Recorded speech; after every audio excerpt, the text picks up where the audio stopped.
wabarakatuh. Perkenalkan, nama saya Windy Amelia Rahab dengan NIM 0309212051. Saya dari kelas Tadris IPS 2 Fakultas Ilmu Tarbiyah dan Keguruan Universitas Islam Negeri Sumatera Utara. Saya di sini akan menjelaskan mengenai hakikat pendidik dalam perspektif filsafat pendidikan Islam dengan tujuan untuk memenuhi tugas ujian akhir semester pada mata kuliah Filsafat Pendidikan Islam dengan dosen pengampu yaitu Ibu Dr. Humaida Boru Hasibuan MAG. Yang pertama, saya akan menjelaskan mengenai definisi pendidik. Pendidik secara bahasa, kata pendidik dalam bahasa Arab memiliki persamaan kata dan sering diungkapkan dengan kata mu'allim yang berarti guru, pelatih, pemandu.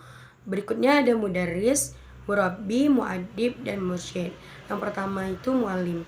Mu'allim berasal dari al-fi'al, al-madi, al-lama, mudarrinya, yu'allimu, dan masdarnya al-ta'lim, artinya telah mengajar, sedang mengajar, dan pengajaran.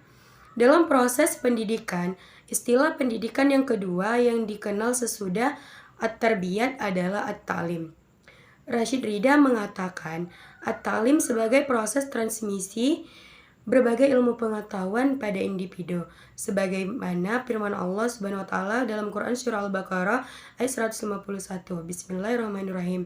Kama arsalna fikum rasulam minkum yatslu alaikum ayatina wa yuzakkikum wa yuallimukumul kitaba wal hikmata wa yuallimukum ma lam takunu ta'lamun. Artinya, sebagaimana kami telah menyempurnakan nikmat kami kepadamu, kami telah mengutus kepadamu Rasul di antara kamu yang membacakan ayat-ayat kami kepada kamu dan mensucikan kamu dan mengajarkan kepadamu Alkitab dan Al-Hikmah, serta mengajarkan kepada kamu apa yang belum kamu ketahui.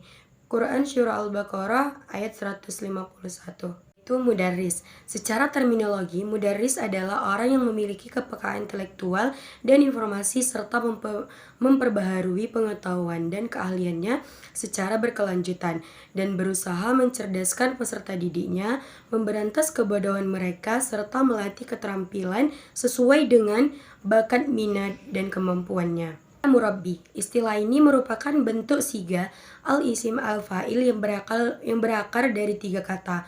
Pertama, berasal dari kata raba, yarbu yang artinya zat dan nama bertambah dan tumbuh. Keempat, mu'addib. Mu'addib merupakan al-isim al-fa'il dari madinya ad-daba artinya mendidik. Sementara mu'addib artinya orang yang mendidik atau pendidik. Yang kelima, mursyid.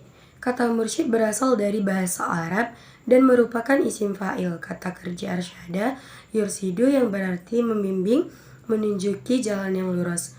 Terambil dari kata rasyad, hal memperoleh petunjuk atau kebenaran, atau rusyid dan rasyad, hal mengikuti jalan yang benar atau lurus. Berikut hadis mengenai pendidik. Kunu rabbaniyina ulama'a fuqaha'a ulama wa yuqalu al-rabbaniyul lazi yurabbin nasi bisikhalil ilmi qabla kibarihi, yang artinya jadilah pendidik yang penyantun, ahli fikih, dan ulama. Disebut pendidik apabila seseorang mendidik manusia dengan memberikan ilmu sedikit-sedikit yang lama-lama menjadi banyak. Hadis riwayat Bukhari. Pandangan filosofis pendidikan Islam. Al-Ghazali mengatakan bahwa pendidik adalah seseorang yang menyempurnakan, membersihkan, dan mengarahkan anak didik kepada Allah Azza wa Jalla. Oleh karenanya, dalam hal ini kedudukan seorang pendidik disejajarkan dalam barisan para nabi. Masih menurut Al-Ghazali, mengingat tugas guru menuntut tanggung jawab yang besar, maka guru berhak atas anak didiknya. Menurut Imam Al-Ghazali terdapat kode etik pendidik, yaitu yang pertama menerima segala problem peserta didik dengan hati dan sikap yang terbuka dan tabah. Yang kedua bersikap penyantun dan penyayang. Yang ketiga menjaga kewibawaan dan kehormatannya dalam bertindak. Yang keempat menghindari, menghilangkan sifat angkuh terhadap sesama. Yang kelima, bersifat merendah ketika menyatu dengan sekelompok masyarakat. Yang keenam, menghilangkan aktivitas yang tidak berguna dan sia-sia. Yang ketujuh, bersifat lemah lembut dalam menghadapi peserta didik yang tingkat IQ-nya rendah, serta membinanya membinanya sampai pada taraf maksimal, menghilangkan sifat marah. Implikasi hakikat pendidikan terhadap pendidikan dalam Islam. Manusia dipandang sebagai homo educandum, yang berarti makhluk yang harus dididik. Dikatakan seperti itu karena manusia memiliki akal, mempunyai kemampuan untuk berilmu pengetahuan, di samping manusia juga memiliki kemampuan untuk berkembang dan membentuk dirinya sendiri.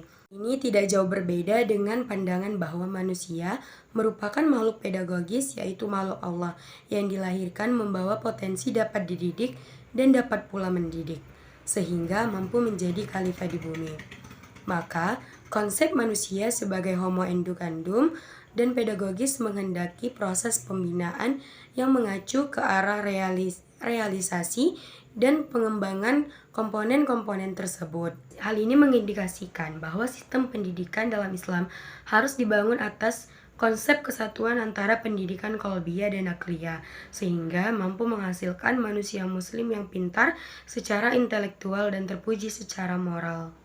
Nah, itulah yang dapat saya sampaikan mengenai hakikat peserta didik dalam perspektif filsafat pendidikan Islam. Semoga apa yang saya sampaikan dapat bermanfaat. Mohon maaf bila terdapat kesalahan dalam penyampaian. Terima kasih. Wassalamualaikum warahmatullahi wabarakatuh.